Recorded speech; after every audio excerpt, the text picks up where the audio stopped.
Ma petite amie depuis 5 ans m'a présenté comme son colocataire à la fête de son entreprise. Quand je l'ai confrontée, elle m'a dit que j'avais de la chance qu'elle me garde. J'ai été d'accord et je me suis excusé. Le lendemain, j'ai déménagé pendant qu'elle était au travail et j'ai laissé un mot disant « Bonne chance pour payer le loyer, colocataire ». Elle n'arrête pas d'appeler depuis. Avant de commencer, je veux juste vous dire merci d'être là. Ça compte énormément. Mais regardez ça, seulement 6% des personnes qui regardent sont abonnées. Si vous aimez ces histoires et que vous voulez en soutenir davantage, un simple clic fait une énorme différence. Avez-vous déjà vu votre vie entière basculer en une seule soirée? Moi, oui. À un moment, j'aidais ma petite amie depuis 5 ans à se préparer pour le gala annuel de son entreprise, et l'instant d'après, j'entendais le mot qui allait tout faire s'effondrer, colocataire. Un peu de contexte. Je m'appelle Noah, 38 ans, directeur marketing dans une entreprise de taille moyenne. Ma petite amie, ou plutôt mon ex-petite amie, Vanessa, 36 ans, est cadre commercial dans l'industrie pharmaceutique. Nous nous sommes rencontrés lors d'un tournoi de golf caritatif, avons emménagé ensemble après 1 an et avons construit ce que je pensais être une relation solide. Nous n'étions pas mariés, mais nous en avions discuté, avions choisi des prénoms pour de futurs enfants, la totale. Le problème a commencé il y a 6 mois, lorsque Vanessa a reçu une promotion importante, directrice régionale des ventes. Un titre impressionnant, une augmentation de salaire substantielle, et soudain, elle voyageait 2 fois par mois pour des conférences et des réunions régionales. Je l'ai soutenue complètement, j'ai pris en charge plus de responsabilités ménagères, j'ai réorganisé mon emploi du temps pour m'adapter à ces nouvelles exigences, et je l'ai même aidé à préparer ses présentations quand elle était sous pression avec les délais. Avec le recul, c'est à ce moment-là que les choses ont commencé à changer. De petites choses au début. Elle mentionnait ses collègues, mais ne suggérait jamais que je les rencontre. Nos photos ont disparu de ses réseaux sociaux. Elle a commencé à s'habiller différemment, portant des tenues et des styles de maquillage que je n'avais jamais vus. Quand je la complimentais, elle disait « C'est ce que portent les professionnels à mon poste ». L'implication étant que je ne comprendrais pas, malgré mon propre poste de direction. Le mois dernier, son entreprise a annoncé son gala annuel. Tenue de soirée exigée, conjoints et partenaires bienvenus. Vanessa m'a d'abord dit que l'événement était réservé aux employés. Je n'ai découvert la vérité que lorsque je l'ai surprise au téléphone en train de discuter de ce que les maris de ses collègues porteraient. Quand je l'ai confrontée, elle a prétendu qu'elle essayait juste de m'épargner une soirée ennuyeuse. Après quelques discussions, elle a accepté que je vienne. J'ai même acheté un nouveau costume pour l'occasion. Rien d'extravagant, juste un Armani bien taillé qui a coûté $3000.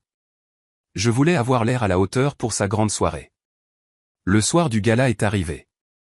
Vanessa était magnifique dans une robe de créateur noir que je n'avais jamais vue auparavant. L'événement se déroulait dans un hôtel chic du centre-ville, avec open bar et traiteur gastronomique. Je m'amusais bien, en fait, discutant avec les autres invités pendant que Vanessa faisait le tour de la salle. C'est là que c'est arrivé. Le vice-président de sa division s'est approché de nous, la main tendue vers moi. Alors, vous devez être le colocataire dont Vanessa parle. J'ai attendu qu'elle le corrige. En fait, nous sommes ensemble depuis 5 ans, m'attendais-je à ce qu'elle dise.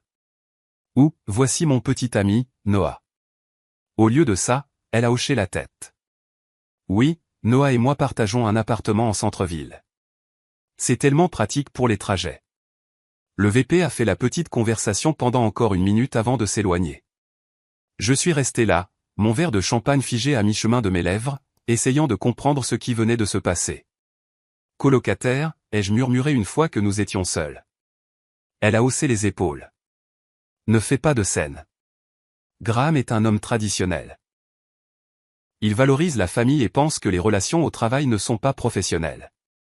Nous ne travaillons pas ensemble, ai-je souligné. Et depuis quand avoir une relation sérieuse n'est-il pas professionnel? Tu ne comprends rien à la politique d'entreprise, a-t-elle sifflé. Puis elle a affiché un sourire forcé alors qu'un autre cadre s'approchait. Pendant les 2 heures qui ont suivi, j'ai été présenté comme son colocataire, ou simplement Noah, à au moins une 12aine de personnes. À chaque fois, un peu plus de ma patience s'effritait. Au moment où nous sommes rentrés à la maison, je bouillonnais de rage, mais j'étais déterminé à avoir une conversation rationnelle. C'était quoi, ça, ai-je demandé alors qu'elle enlevait ses talons dans l'entrée. 5 ans ensemble et je deviens soudainement ton colocataire. Elle a soupiré de façon théâtrale, comme si j'étais un enfant qui ne pouvait pas saisir un concept simple. Ce n'est pas personnel, c'est professionnel. Mon statut relationnel n'est pas pertinent pour ma carrière. Pas pertinent? Tu m'as invité à un événement pour les partenaires. Je t'ai invité parce que tu n'arrêtais pas d'insister, dit-elle en se servant un verre de vin, sans m'en proposer. Honnêtement, tu devrais être reconnaissant que je te garde tout court. J'ai cligné des yeux. Pardon, j'ai mal? Soyons réalistes, Noah. Je suis en bonne voie pour intégrer la haute direction d'ici 2 ans. Ma carrière décolle. Pendant ce temps, toi, tu es. Elle a fait un geste vague dans ma direction, confortable. Je suis directeur dans mon entreprise, lui ai-je rappelé. Je gagne un salaire à 6 chiffres. J'ai soutenu chacun de tes choix de carrière. Elle a levé les yeux au ciel. Ton entreprise a quoi? 50 employés. La mienne en a 20 000. Tu es un grand poisson dans une petite mare. Elle a pris une gorgée de vin. Rends-toi à l'évidence. Tu as de la chance que je t'ai gardé.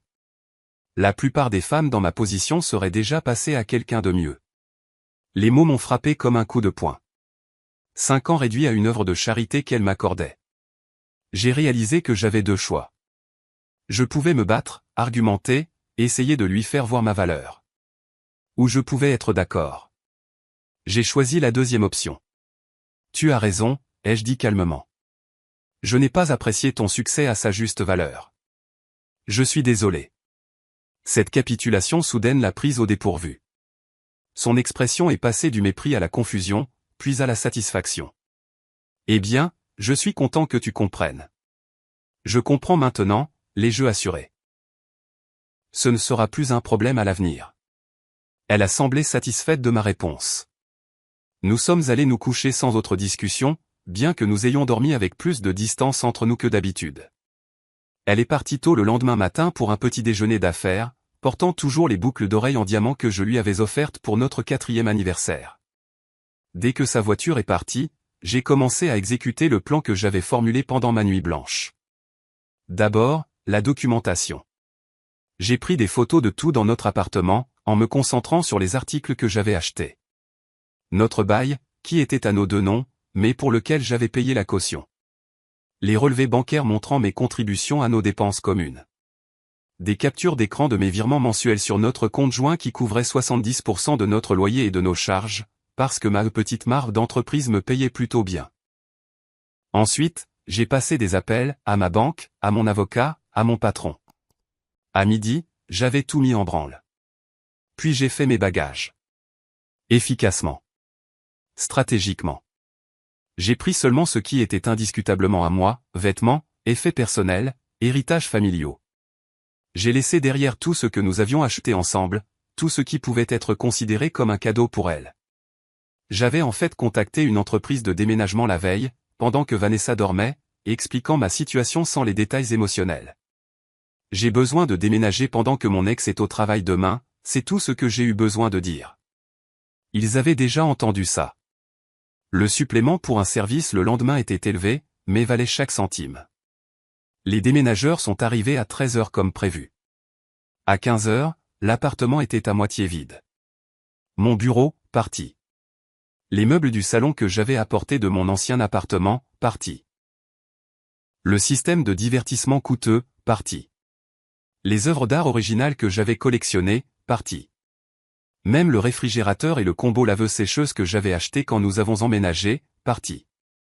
Ce qui restait était un appartement partiellement meublé avec des vides notables, comme des dents manquantes dans un sourire. J'ai laissé notre lit. Elle pouvait garder ce souvenir. La table de la cuisine qu'elle avait choisie. Ses vêtements, bien sûr. Les objets de décoration qu'elle avait sélectionnés. J'ai écrit un simple mot et les laissé sur le comptoir de la cuisine. Bonne chance pour payer le loyer, colocataire. J'ai couvert ma part jusqu'à la fin du mois. Mais c'est là que l'histoire prend une autre tournure. Je n'ai pas seulement déménagé. J'ai tourné la page, avec un plan. Vous vous souvenez quand j'ai dit que j'avais appelé ma banque, mon avocat et mon patron? Voici pourquoi. Appel 1, séparer nos finances. Pas seulement fermer les comptes joints, mais lancer un audit financier complet de notre relation. Chaque dépense partagée, chaque voyage, chaque cadeau, documenté et évalué. Appel 2, examiner nos enchevêtrements juridiques. Nous n'étions pas mariés, mais nous avions des investissements ensemble, des intérêts immobiliers, un accord de propriété partagé pour un chalet à la campagne. Des liens juridiques qui nécessiteraient un démêlage minutieux. Appel 3, mettre en œuvre mon plan de carrière de secours. 6 mois plus tôt, on m'avait offert un poste dans une grande entreprise à Chicago, avec un salaire presque triple de mon salaire actuel. J'avais refusé parce que le travail de Vanessa était ici. J'ai appelé pour voir si l'opportunité était toujours disponible. Elle l'était. Ce que je ne savais pas à l'époque, c'est que Vanessa menait une double vie bien au-delà du simple fait de m'appeler son colocataire à un événement professionnel. Plus tard cet après-midi-là, alors que je m'enregistrais dans un hôtel, j'ai reçu un appel d'un numéro inconnu. C'était Graham, le VP de Vanessa, de toutes les personnes possibles. Noah, c'est délicat, mais est-ce que vous et Vanessa êtes toujours ensemble? Confus par sa question et le fait qu'il ait mon numéro, je lui ai demandé comment il l'avait obtenu. Vous m'avez donné votre carte de visite au gala, a-t-il expliqué. Vous avez dit de vous contacter si jamais nous avions besoin de conseils en marketing. Je l'ai gardé parce que, franchement, quelque chose clochait dans votre situation. J'ai confirmé que Vanessa et moi venions de rompre. Il y a eu une longue pause. C'est ce que je pensais. Écoutez, il y a quelque chose que vous devriez savoir. La raison pour laquelle je vous ai appelé son colocataire hier soir, c'est parce que c'est comme ça qu'elle vous décrit depuis des mois. Mais elle voit aussi quelqu'un d'autre. Charles, du service juridique. Ils ont été assez ouverts à ce sujet lors d'événements professionnels où vous n'étiez pas. Le sol s'est dérobé sous mes pieds. À quel point ouvert? Des démonstrations d'affection en public lors du dernier séminaire d'entreprise, des chambres partagées lors de voyages d'affaires. Tout le monde supposait que vous aviez une sorte d'arrangement. Je l'ai remercié pour son honnêteté et j'ai mis fin à l'appel, les mains tremblantes. Pas seulement un colocataire, mais une couverture pratique pour sa liaison. Cette révélation a tout changé. Ma réponse mesurée me semblait maintenant inadéquate. La sortie soigneusement calculée paraissait trop douce pour la tromperie que j'avais subie. J'ai donc lancé la phase 2. Ce que je reconnais maintenant comme étant le passage à l'arme nucléaire. En 48 heures, j'ai 1. Retiré ma part de notre investissement immobilier de vacances partagées, forçant une vente à un très mauvais moment sur le marché. 2. Notifié à notre propriétaire que je ne renouvellerai pas le bail, qui expirait dans 60 jours. J'ai payé ma part jusqu'à cette date, mais j'ai clairement indiqué que je me retirais de tout accord futur. 3. Contacter le département des ressources humaines de mon ancienne entreprise pour décliner leur contre-offre, expliquant que je déménageais pour des raisons personnelles. J'ai mentionné que la relation de ma compagne avec quelqu'un de son entreprise avait rendu ma position intenable. Je n'ai pas donné de nom, mais j'ai laissé des indices. 4. Publier une seule mise à jour sur les réseaux sociaux annonçant mon excitante nouvelle carrière à Chicago, en identifiant plusieurs amis communs qui s'assuraient que Vanessa la voit. 5. Appeler mon cousin, qui travaille dans la même entreprise pharmaceutique dans une autre division. Je lui ai raconté ce qui s'était passé, sachant que la chaîne des ragots de bureau s'activerait. Les appels ont commencé ce soir-là. D'abord de Vanessa. Des dizaines de messages de plus en plus frénétiques. Où sont toutes tes affaires? Tu déménages sérieusement à cause d'un seul commentaire, tu ne peux pas partir comme ça, le loyer est dû la semaine prochaine, pourquoi Simone de la compta me pose des questions sur Charles? Je n'ai répondu à aucun. Puis est venu le SMS qui a confirmé que j'avais atteint ma cible, il nous enquête, moi et Charles, pour violation des règles sur les relations non déclarées en milieu de travail. Que as-tu fait? Toujours pas de réponse de ma part. Au 3e jour, son ton avait complètement changé. Noah, s'il te plaît. Je suis désolé. Ce que j'ai dit était horrible. Tu n'as jamais été juste un colocataire. S'il te plaît, rappelle-moi. Je ne l'ai pas fait. À la fin de la semaine, j'avais signé le contrat pour mon nouveau poste à Chicago, versé un acompte pour un appartement au bord du lac et je me préparais pour ma traversée du pays. C'est là que j'ai appris par des amis communs ce qui s'était passé. Vanessa avait été mise en congé administratif en attendant l'enquête. Charles avait apparemment affirmé qu'elle l'avait poursuivi agressivement, montrant leurs échanges de SMS pour se sauver. Son image professionnelle si soigneusement construite s'effondrait. Le chalet que nous avions acheté ensemble a été vendu à une perte importante, sa part étant la plus touchée en raison de la pénalité de retrait. Le propriétaire avait déjà mis notre appartement en location pour de nouveaux locataires, ce qui signifiait qu'elle devrait trouver rapidement un nouvel endroit, avec un crédit endommagé à cause des comptes joints que j'avais fermés. 2 semaines après le gala, alors que je chargeais ma voiture pour Chicago, Vanessa s'est présentée à l'hôtel. La cadre posée avait disparu, remplacée par quelqu'un que je reconnaissais à peine, les yeux rouges, les cheveux en désordre. Je n'étais pas surpris de la voir. Mon hôtel n'était pas un secret, j'avais utilisé notre carte de crédit commune pour le réserver initialement, avant de passer à ma carte personnelle, sachant qu'elle verrait la transaction sur le relevé. Une partie de moi s'attendait à cette confrontation, bien que je ne sois pas sûr qu'elle se montrerait vraiment. « Est-ce que tout ça, c'est parce que je t'ai appelé mon colocataire ?» a-t-elle demandé, la voix brisée. « Non » ai-je répondu, le premier mot que je lui adressais depuis mon départ. « C'est parce que lorsque j'ai protesté, tu as dit que j'avais de la chance que tu me gardes. » Je ne le pensais pas. J'étais stressé par le travail. Et en train de te la jouer devant le type marié avec qui tu couchais? Elle a tressailli. Graham te l'a dit? Tout le monde me l'a dit, Vanessa. Apparemment, j'étais le seul à ne pas savoir. J'ai fait une erreur, a-t-elle murmuré. Plusieurs erreurs. Mais détruire ma carrière, ma sécurité financière, c'est disproportionné. Et voilà. Le moment où j'ai réalisé que j'étais peut-être allé trop loin. Non pas parce qu'elle ne méritait pas de conséquences, mais parce que je n'avais jamais eu l'intention d'être le genre de personne qui organise la destruction de quelqu'un d'autre. Ma juste colère s'était transformée en quelque chose de plus laid. Tu as raison, ai-je admis. Je n'avais pas anticipé certaines des conséquences, comment tout se répercuterait en cascade. Alors aide-moi à arranger ça, a-t-elle plaidé. Parle au RH, dis-leur que tu as tout inventé. Je n'ai jamais parlé à tes RH, ai-je dit, honnêtement. Tout ça, c'était interne. Et non, je ne mentirai pas pour te protéger. Elle m'a regardé, le mascara coulant sur ses joues. Je t'aimais, tu sais. Ce n'était pas que du faux. J'ai fermé mon coffre. C'est drôle avec l'amour. Ça exige du respect, ce que, apparemment, même en tant que ton colocataire, je n'ai pas mérité. Je suis monté dans ma voiture et je suis parti, la regardant rapetisser dans mon rétroviseur.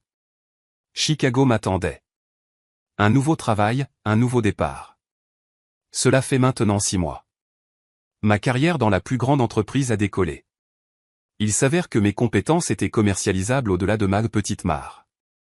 Je me suis fait de nouveaux amis, j'ai eu quelques rendez-vous, j'ai construit une vie dont je suis fier. Vanessa appelle encore de temps en temps. La dernière nouvelle de nos amis communs est qu'elle a été réintégrée au travail, mais rétrogradée.